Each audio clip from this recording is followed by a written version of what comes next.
Antes da gente começar o nosso bate-papo, Rodrigo, a gente tem uma pergunta que é uma pergunta clichê, porque o nome do canal é Canal Estagiários. Uhum. Todo mundo já foi estagiário algum dia, ou já começou, ou fez algo pela primeira vez.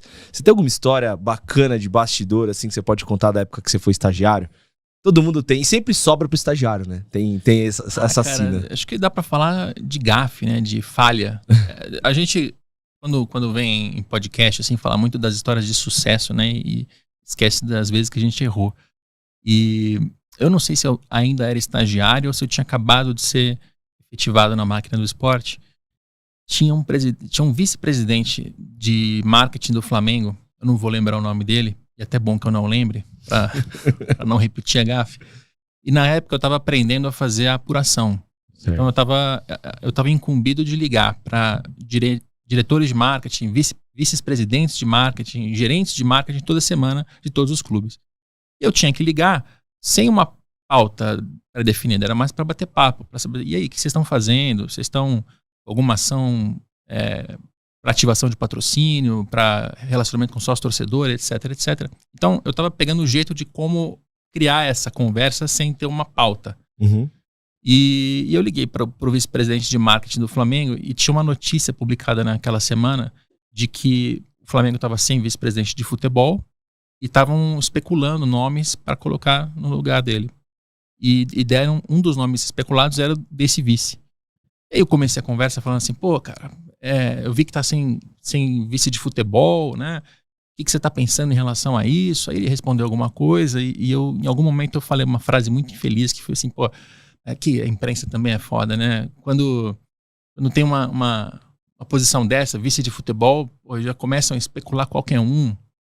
E aí, cara, assim, saiu muito torto. E ele falou assim, como assim? Eu não sou qualquer um. Eu não sou qualquer um. E, cara, foi um erro. Pedi desculpas na hora, pedi desculpas depois. Eu falei, pô, eu tô tentando me soltar. Era mais um jeito de tentar quebrar o gelo da conversa e, pelo contrário, congelou de vez. Ele nunca mais me atendeu.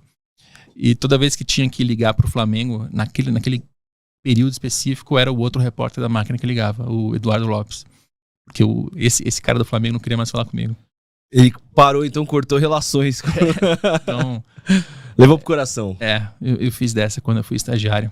Você foi no máquina estagiário? Na máquina do esporte. Na máquina do esporte. Eu fui estagiário lá, fui estagiário antes numa agência de comunicação. A gente fazia assessoria de imprensa pro Internacional de Porto Alegre em São Paulo. Porque o Inter tinha uma proposição ali de se tornar um clube mais nacional, aparecer mais para a mídia do Sudeste, do Sul. Do Sul não, né? Eles já estão no Sul, mas do Sudeste. E eu fazia assessoria para eles. Que massa. Então, você tava ali nesse momento da época de estagiário, né?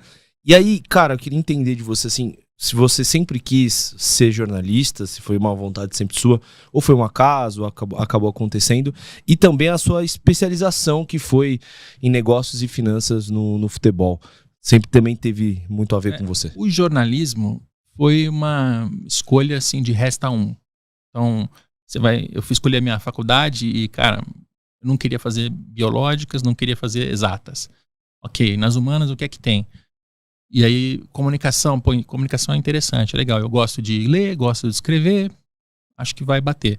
E aí vai eliminando, né? Rádio, TV, publicidade e propaganda, relações públicas, jornalismo. Aí, por eliminação, eu fui no jornalismo. O que é um jeito bem tosco de se escolher uma faculdade, né?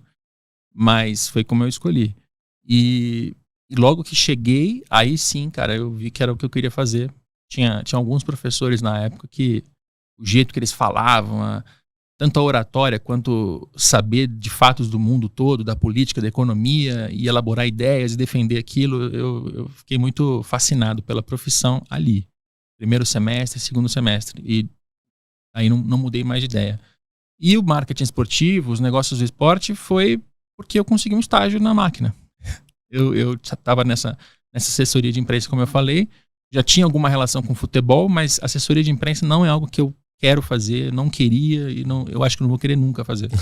Então, eu estava procurando trabalho, precisava me mudar, precisava trocar de emprego na época, porque o valor que eu recebia era meio baixo, tinha uns problemas familiares, e aí consegui um estágio na máquina. Aí quando eu entrei, foi o mesmo processo. Pô, cara, olha o Eric Betting, olha o Guilherme Costa, que eram os caras que estavam lá trabalhando naquele momento, e olha o que eles fazem, sabe? Eles conseguem falar de futebol e de esporte de um jeito muito diferente, assim. E eles ofereceram uma via de carreira que eu não tinha vislumbrado até então. Porque, e eu já falei isso algumas vezes, o jornalista esportivo geralmente é o cara que queria ser jogador, não conseguiu, então ele joga bola, né? Ele acompanha, ele é fanático por futebol, aí ele vai trabalhar numa redação grande, ele consegue um espaço ali como estagiário, ele vai começar fazendo matérias sobre a Portuguesa, sobre a Ponte Preta, aí ele vai cobrir um Palmeiras, vai cobrir um Corinthians, eventualmente chega uma seleção brasileira, eventualmente ele vai subir para cargos de edição. Essa é a carreira mais comum no jornalismo esportivo. Uhum. E ali na Máquina eu vi que tinha um outro caminho, que era um caminho muito mais sofrido, porque ninguém fazia, né? Tinha pouquíssima gente se especializando nisso, só que era muito mais legal, era muito mais divertido. E eu não sou nem jogador frustrado, porque eu sempre joguei mal pra cacete, nunca gostei de jogar bola. E também não sou tão fanático por futebol, assim. Então, de fato, eu acho interessante a numeralha, os porquês, assim, é a curiosidade de jornalista que me pegou mais. E aí, dentro disso, você decidiu se especializar e foi desde o início a sua carreira trilhada nisso? Foi, porque eu fui repórter da Máquina, aí eu saí em 2012 e fui para Época Negócios. Eu fui como um repórter generalista, para cobrir tudo, trabalhava para o site.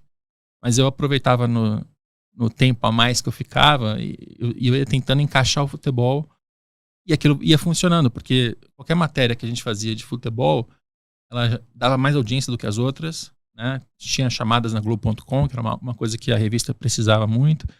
Então, fui reforçando. Aí, eventualmente, eu saí da revista, voltei para a Máquina, saí da Máquina, fui para o Globo Esporte.